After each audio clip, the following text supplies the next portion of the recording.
It's my honor really to present your speaker, Chief Economist, Dr. Victor Calanog. Dr. Calanog is Chief Economist at Reis. Reis is our real estate data provider. They are who we go to for market research in the many markets that we lend in, inside of our footprint and outside of our footprint. Victor, as you will see by his resume, is very, very credentialed. Wharton, Harvard, Brookings, all the big names, but I'm sure the thing he's most proud of, if you read the very bottom of his bio, are his children. He's a father, he's a devoted husband, and we'll let him now tell you what he thinks about the real estate economy, the real estate markets, and the economy in general. So please welcome Dr. Calanog.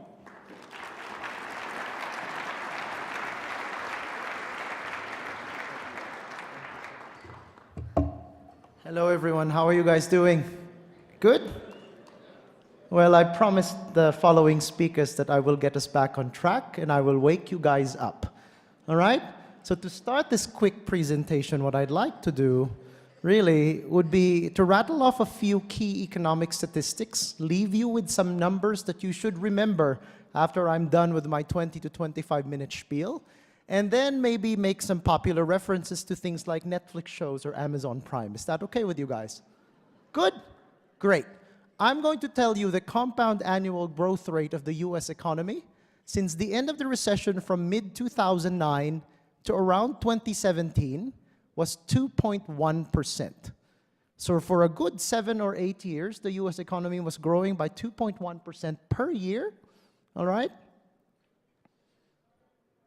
And here's the key technical economic question I want to ask you guys. 2.1%. Is that awesome or does it suck? Who thinks it's awesome? Any hands in the air? Who thinks it sucks? Could be better. Okay? Now for perspective, right? For perspective, we did very well, I think, as an industry, multifamily and commercial real estate, with a 2.1% national economic growth rate. By comparison, the state of Utah grew by 4.9% during that same time period. So we were leading the charge, right? As folks in Utah in terms of economic development. That's great. But I'm going to leave you with one number here, and I'm going to say, okay, when you open the newspaper tomorrow and you see some kind of announcement of where the US is headed, right? How do you know whether that number is good or bad? Is 2.2% good? Is 1.9% good? What do you guys think? The one number I want you to remember from this presentation would be this. What is the long-term growth rate of the US economy? What is the long-term growth potential of the US economy against which you should measure any kind of numbers or announcements from the Bureau of Economic Analysis about how quickly the United States is growing? Okay, we keep on talking about growth rates. How large is the US economy at this point in our history? Anyone know? How large are we? We talk about 2%, 3%, 4%, right? But how large is the US economy in terms of GDP levels? Anyone know? 16 trillion, nice number out there, okay? As of the end of 2017, we were at $19.3 trillion, okay? Is that a big number? It is, all right? By comparison, let me ask you guys, has any of you watched Russell Crowe in Gladiator, that movie? Yes? Anyone? Yes? All right, most of you have. I spoke at a tech conference about 4 weeks ago. Most of them were young millennials, and Gladiator came out 18 years ago. Guess what? No one had seen it. It was horrible. I said, let's end it right here. Let's go outside and watch Gladiator. It's a great movie, right? I always want to see Joaquin Phoenix getting it at the end, even though I know, spoiler alert, everyone dies, okay? But it's been 2,000 years since that basic movie was made, right? Time of Commodus. The Roman Empire collapsed 1,500 years ago, and we still make movies of the Roman Empire. How large was the Roman Empire at its peak, to give you a sense of how large the US economy is today? Any ideas? I did the homework for you. In today's dollars, the Roman Empire, for which we still make movies today, right? Guys in kilts, oh, I'm sorry, those were the Scots, okay?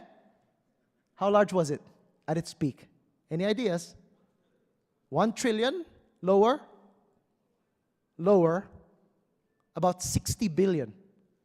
At its peak in today's dollars, the Roman Empire, though we tend to glorify it, was really not very sophisticated, right? What goods and services were they producing? They were trading with the Scandinavians and the North Germanic tribes and some parts of the Levant, but the way they grew was to take over a town, then the centurions would grow restless, they'd take over the next town and so on and so forth, they'd mint coins and then send it back to Caesar. It wasn't a very sophisticated economy.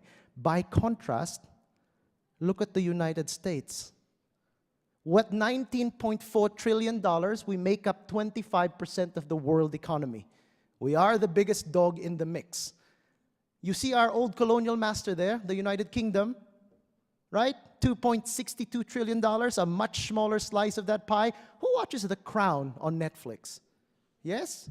Good show? Yes, a good show. We're all Anglophiles here, right? We all speak their language, right? And we were the original Brexit from 1776. We were. Right? But let me just emphasize how small they are today. They shed some possessions. They're now Commonwealth countries and all that fun stuff, right? But California at 2.76 trillion is larger than the United Kingdom at this point in history. So I wanted to give you a sense of where the United States is and give you this one number. 1.9% is our long-term growth potential. Okay? Assuming full employment of capital and resources, that's it. Which kind of explains why, even though we were growing at a seemingly sucky 2.1%, right, since the end of the recession in mid-2009 till around 2017, the unemployment rate, that red line in this chart, it kept dropping, didn't it? Right? If you weren't growing above your long-term growth potential, then excess resources that are unemployed, like labor, should not be getting hired. And yet they were getting hired despite the fact that we are growing at only 2.1, because on a percentage basis, that's about 10% above the 1.9% long-term growth potential of the US economy. So that's the one thing I want you to remember after this talk. That's it when it comes to the growth of the US economy. When you see things like, I want to push US economic growth rates to 3, 4%, that's all well and good. But just remember, when you step on the gas in terms of fiscal policy and monetary policy and your unemployment rate is below 5%, that tends to produce inflation, right? And so it's always a double-edged sword when it comes to policy moves. If folks really have a shtick for 3.5, 4%, that's great. You should, because in Utah, your long-term growth potential is what? 3.6%, right? Because of net migration and your demographic change, the economy of Utah should be growing at around 3.6% to simply maintain the unemployment rate. Anything less than that, take note, we were growing at 4.9 all this time, and you might see an increase in unemployment because of all the net migration and all the births, right? Your labor force keeps increasing. You need to keep growing faster. Okay? So that's it. That's one thing you want to remember. The second thing I want to answer here in this quick presentation would be this minor question of when the next recession will be. When do you think the next recession will be, guys? Any ideas? I'm going to tell you right now that I believe 100%, I can forecast this, that there will be another recession, right? The real question is when. There are folks out there who will tell you useless things. You will hear these things from economists like myself. They will say things like, ooh, when the unemployment rate hits 5%, in 2 or 3 years, we will hit the recession.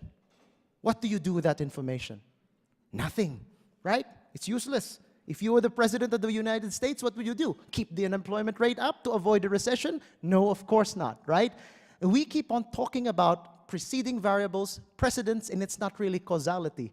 I also mailed Christmas cards out early, but I did not cause Christmas, did I? Right? So it's precedence, it's not causality. There are indicators that economists like myself look at, and one of them would be this, your monthly job growth numbers, which the Bureau of Labor Statistics releases every first Friday of the month. Let me ask you, who's the Angela, let me ask you, what do you do on a Friday night? It's okay, you can censor it. Nothing? You have 2 kids, right? Hanging out, drive your kids around, right? You're home, no Netflix and chilling for you? No? Okay, let me tell you who is not Netflix and chilling at 8:30 p.m. on a Friday night, okay? Smart analysts from Hong Kong and Singapore, because We are 12 hours ahead of them, right? And they're anxiously waiting for the Bureau of Labor Statistics to release the numbers. You know why? Why do US labor market numbers move markets? Number one, we are 25% of the world economy. If we catch a cold, everyone sneezes. Number two, this is your canary in a coal mine. The moment this number turns negative once, for one single month, there's a 50% chance we are already in a recession, okay? The second consecutive month this number turns negative, 85% chance we're already in a recession. So keep in mind these numbers, first Friday of the month, take a look, 8:30 in the morning, it's released.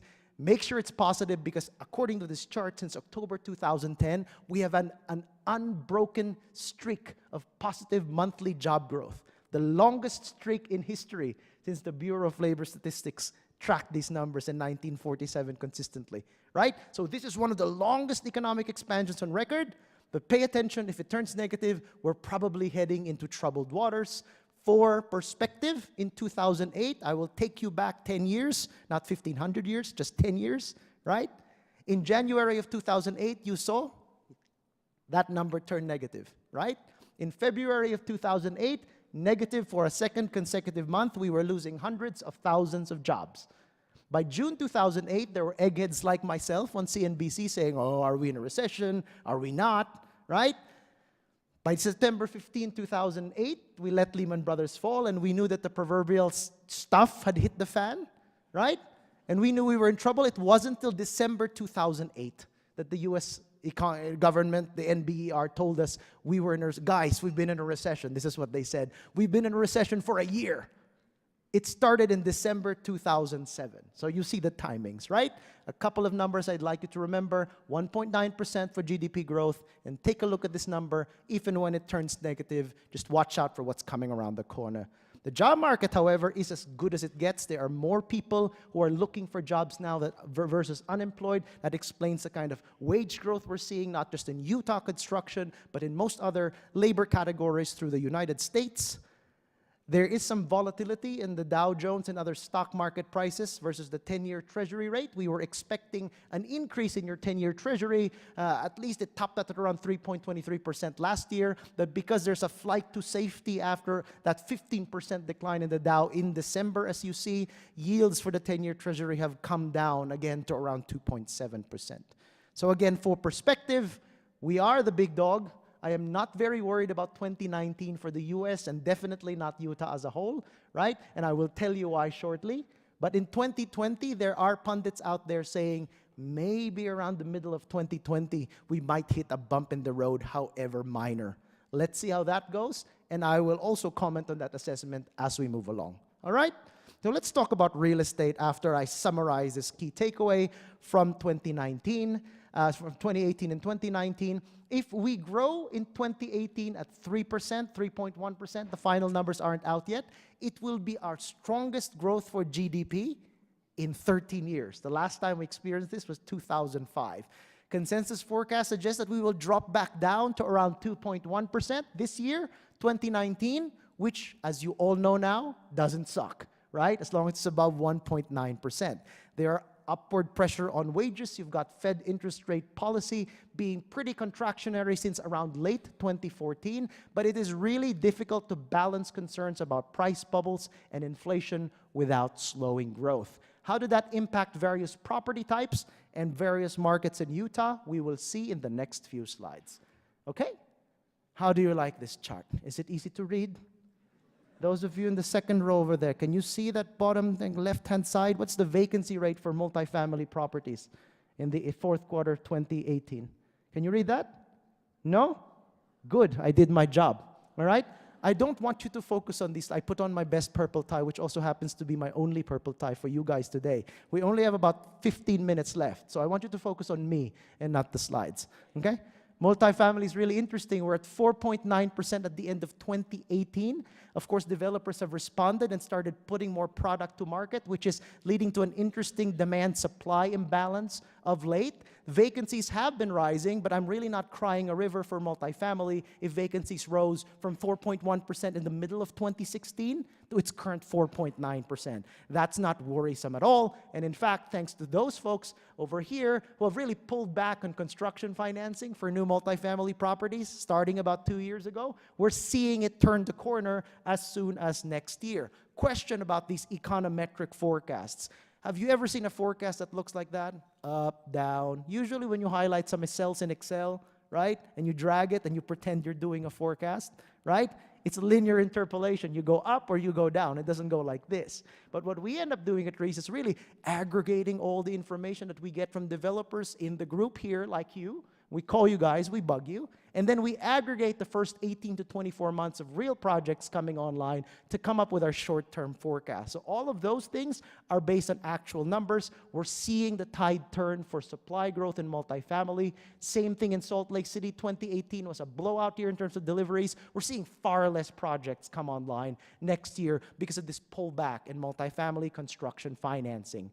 I'm going to ask you real quick, that supply, your demand fundamentals in multifamily is pretty good, as we've seen in some of the earlier presenters, right?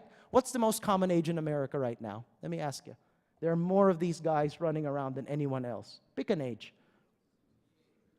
26, 27, 28. Wow, you guys are really on it. Who's a millennial here, can I ask? I'm going to stereotype you, so I want to know who you are. Well, what is a millennial? Let's define you carefully. Right? Because, I mean, literally, I thought every time I read an article about millennials, I felt, I thought I was a millennial. And then it turned out I wasn't. So what is a millennial? When were you born? 1980 to around 95. Oh, I'm very simple-minded. I will say 1980 to 2000, right? Which means that the most common age in America is actually around 27, 28. I am reading that chart right because that was produced in 2016, so you've grown a little older, right? There are close to 5 million 27, 28-year-olds in America running around right now, and their home ownership rate is in the low 30s, right? I'm not saying that this will hold forever because the oldest of the millennials, right, born in 1980, are now how old? Quick math, 1980, 38. Wow, she's quick. Did you have a calculator there, ma'am? It's good. So quick, you did it mentally. That was great, all right? 38 years old. Who's around that age here, 35, 40? You saw that presentation about micro apartments? Really small apartments? Did that appeal to you? That was good? You're 35, 40 years old. You have one child, the second one on the way. You haven't moved out of your 700 square foot apartment because you like to bike to work and you think it's the coolest thing in the world to live close to a park. Cities are in. That's awesome, right?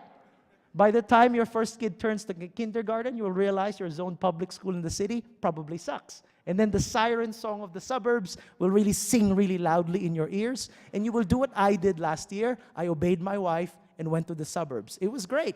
I had to deal with flooded basements. Wow, what's up with that? Let me tell you, I called the supervisor at 5 in the morning and my own phone rang because I'm the supervisor now, right? It's great. Suburbs are great.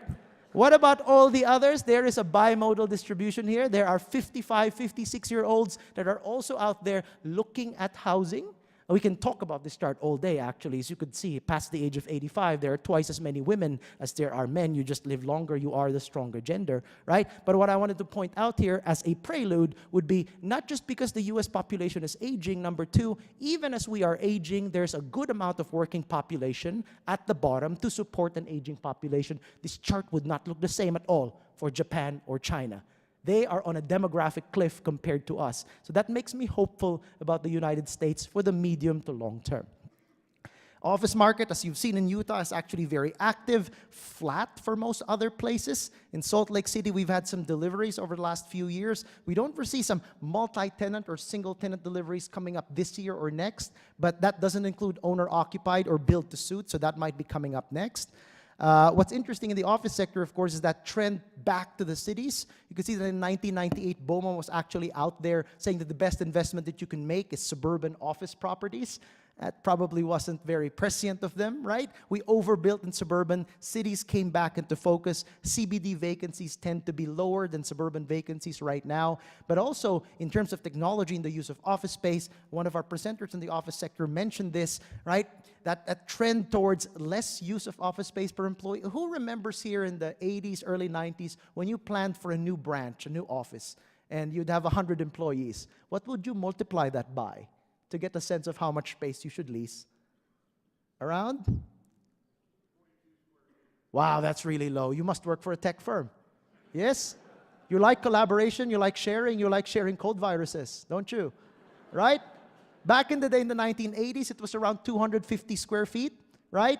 Now, I can assure you that even my boss's office is not 250 square feet large. We're all very collaborative, and on a national basis, it's closer to around 125 square feet. Some tech firms are occupying larger office campuses, but let me tell you, they don't devote it to actual space. Everyone is huddled close by with their white earphones looking very cool. There's a big basketball court on the side to keep you working all day long. So really, their use of office space has been changing, and that's exerting some pressure on fundamentals. The one good thing I could say about office is that it's not retail, right? We've spoken about this. There's a lot of stress on malls. You're not building a whole lot, but the action is shifting towards experiential retail and restaurants. So as you could see, I mean, here's a nice chart. What is the percentage of time I'm going to pick on Angela here, or maybe Linz. Where is Linz? Are you here, Linz? There you are. Linz, how much shopping do you do online? What percentage do you do in terms of shopping online? 75%. Well, what's the remaining 25? Costco. Let me tell you, first of all, discount volume retailers like Costco are great. I love going to Costco. I'm well fed, right? Those carts are huge, right? Don't try this at home, but even if there's nothing in there, that entire cart can actually carry all 180 pounds of me as I'm setting a great example for my daughters, I know. But Costco is great, right? For most other retailers, they're kind of on the brink. They're trying to evolve. They're figuring things out. It's really more a world of have and have-nots. But 75% for Linz. Who here shops 50% online? More or less? 25% online. Right? More folks. What do you think the official number is for the United States? 40? 15? It's 9.2%. It is. So that means the evolutionary process is not over yet, right? Now, with that said, the denominator does include total retail sales, right? Which includes things like gasoline and automobiles. So I don't recommend that you buy cars online unless you've really heavily inebriated the night before. Don't do it, right? But if you strip out those two categories, it's more 27% thereabouts. As you can see in this chart, clothing, for example, has really skyrocketed in terms of the amount or volume of sales coming through online channels. And I just want to say here, for those folks who still believe in brick and mortar retail, I believe in you too. Warby Parker, you were mentioning Warby. That's a cool little firm, right? I put the guy who founded Warby Parker through grad school.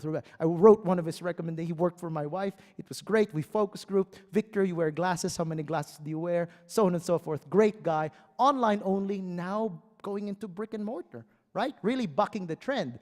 But how many of you guys thought that in the year 2000 you could never sell clothes online? There were articles out there 18 years ago. You could never sell clothes online.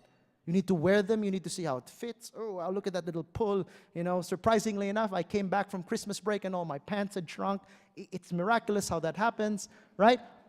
But you know how the retailer solved that? Generous returns and shipping policies, right? So what happens in my household is my wife buys 9 sizes and 4 colors, and I see her try it on, which is always a pleasant sight. And then who ends up returning all the stuff she doesn't want? Me. It is great. It's good cardio, right?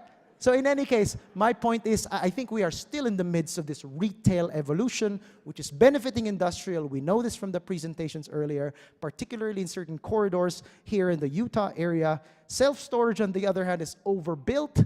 You've got senior housing. This is a really interesting point I wanted to make. Senior housing is at 9.1, 9.3 vacancies as of the end of 2018. So let me ask you guys, if the population is aging, right? Why is the vacancy rate for senior housing about double that of multifamily when isn't senior housing just multifamily for old people? What do you guys think? Number one, we overbuilt, right? Number two, the housing decision for seniors is actually more complex than just when you're in your 20s, rent or buy, right? You could stay in the house, the mortgage of which you just paid off. You could watch way too many episodes of House Hunters International and think, I'm going to move to Costa Rica and live there. You could live with your kids even though they don't like you, right? So that, I think, is really depressing demand for senior housing quite a bit. The other thing is it's a good business proposition, but the oldest of the baby boomers is how old now? Any idea? 73. 73, right? And what is the average age of folks in senior homes? 83, right? So as we live longer, more quality lives, right, you're just postponing that decision to move into senior housing. But let me ask you guys, there's a thing called independent living, which includes 55 and over communities, right? How many of you guys here are aspiring to live in these 55 and over communities when you get older? Anyone? I mean, there's tennis at 3 p.m. every afternoon. It's good, very appealing. So it's a really interesting value proposition here that I'm not sure has completely been worked out. When you get to memory care and skilled nursing, well, you're in God's waiting room. So, it becomes more of a need than a want, and the vacancy rates are very low. So I don't want to depress you guys and end on a sad note with senior housing. We're all headed there anyway, right? I wanted to let you know that if you have that conversation with your elder relatives, you can cite this very true statistic and fact that the incidence of sexually transmitted diseases for people ages 55 and over have been on a significant rise since the year 2000. And I will correlate that with senior housing because do you know what happens in these senior housing facilities? It's a party. It is. There are counselors roaming the halls every night. When you visit grandma the next day, they will make sure they check on grandma the next day to make sure that there are visitors who didn't stay over the night before. It's a really interesting place. You can relay that. Actually, I'll tell you the statistics from the CDC. Student housing still very tight. Affordable housing an issue, potentially solved via LIHTC because your incentives were aligned. But LIHTC took a hit because when your corporate tax rate was lowered, your tax credits were just not as valuable. So I wanted to end with this one chart. You guys are familiar with the yield curve, of course. You're all in finance here. It is a charting of various maturities and their rates. Typically, the yield curve is upward sloping. Okay? And that just means if you're going to take out the loan for 30 years, then you would be charged a higher interest rate because you're going to tie up the money for 30 instead of like 6 months. When the yield curve flips, that means that usually that there will be a recession in the next 6 to 12 months. And about a month ago, parts of the yield curve did flip. Not the entire yield curve, but the 2 versus the 5, the 3 versus the 5, it flipped, right? What does all that mean? Do you think there will be a recession in the next 6 to 12 months? The answer is no one knows. With that said, the yield curve did predict very correctly 11 out of the 13 last recessions. So I would be watching out for these canaries in the coal mine. All due respect to economists like myself, we predicted 15 of the last 7 recessions, right? Not a very good track record. Nouriel Roubini has been predicting a recession since 2011. Eventually he'll be right, and then he'll say, I told you so, right? He'll be right at some point, but I think the game plan here, let's get through 2019, and then let's see whether these really smart economists actually move out the dates, as they have been doing for the last 4 years. N+2 is what I say, right? Oh, we'll have a recession 2 years from now. Now it's 2020. Let's get through 2019 with all of these fundamentals, a lot of things looking up for Utah, and then let's worry about 2020 when it gets here. Okay? With that said, I think I'm just 10 minutes overdue. And I'm ready for a few questions if you have any. Thank you.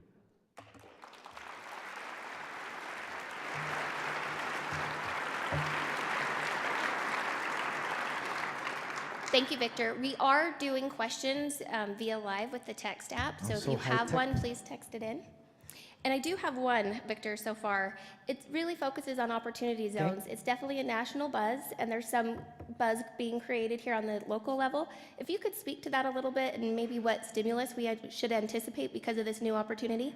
I think Bryce actually covered a whole lot of the interesting issues around opportunity zones right now. Number one, it is a place-based policy, and it's when it comes to that general rubric, it's nothing new, right? Export-led development from China, special economic zones, right? Tax increment financing. We've all tried these different policies to help benefit places. And as real estate guys, we like places, right? The tough part about opportunity zones is that you're really not quite sure how these boundaries were drawn and why they were drawn this way versus another way, and why they seem to include a lot of neighborhoods that were already gentrifying.